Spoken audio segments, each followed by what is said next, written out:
गप्पा मारायला आलेलो आहे मुंबईतल्या तो. आत्ता रील्सवर ट्रेंडिंगला व्हायरल होतं. तर आपण आत्ता म्हणजे पावसात भिजत चाललो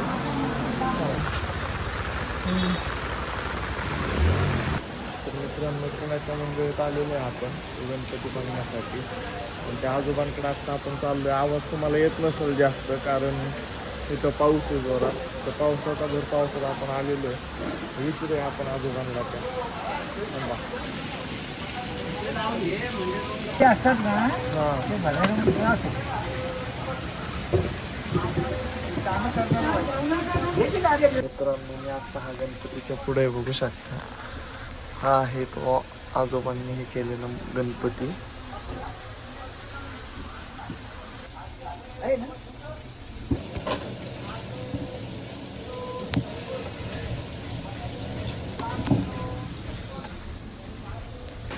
गणपती केव्हापासून आहे? हा 2006 पासून. हां, आज नाव काय आहे का?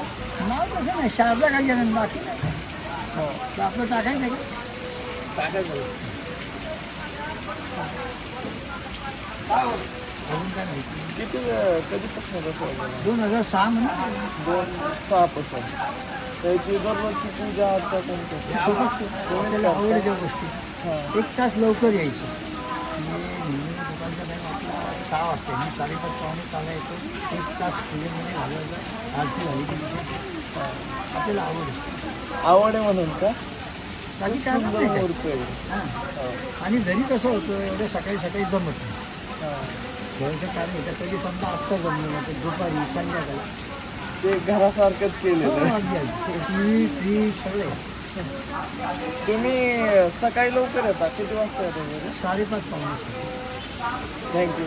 मोर आहे. धन्यवाद धन्यवाद. तर मित्रांनो, त्या गणपतीचं नाव शारदा गजानन असं आहे. तो आपल्याला एवढी तरी माहिती मिळालेली आहे, कारण आजोबा सकाळी येऊन लवकर आवड आहे म्हणून फक्त त्यांनी गणपती बसवलेला आहे. गणपती खूप सुंदर आहे. आजोबा खूप स्ट्रगल करतायत ह्या वयात पण. चला.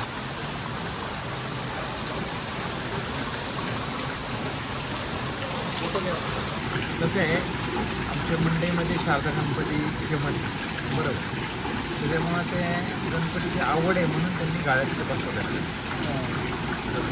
घरी कसं पूजा होत नाही ना, सकाळी येतो लवकर होतं, त्याच्यामुळं त्यांनी गणपती बसवले. तुम्ही केव्हापासून वाचताय? तर मित्रांनो, खूप सुंदर वाटलं सगळं बघून. तर खूप मस्त मूर्ती आहे ती. तुम्ही पण या, मुंबईत पण मूर्ती आहे ती. आजोबा खूप कामात असतात, त्यामुळे त्यांना होत नाही जास्त करून दाखवणं. पण चांगली मूर्ती आहे, म्हणजे सुंदर असं प्रतिकृती आहे. तर भेटूया पुढच्या इंटरेस्टिंग ब्लॉगमध्ये. तोपर्यंत बाय.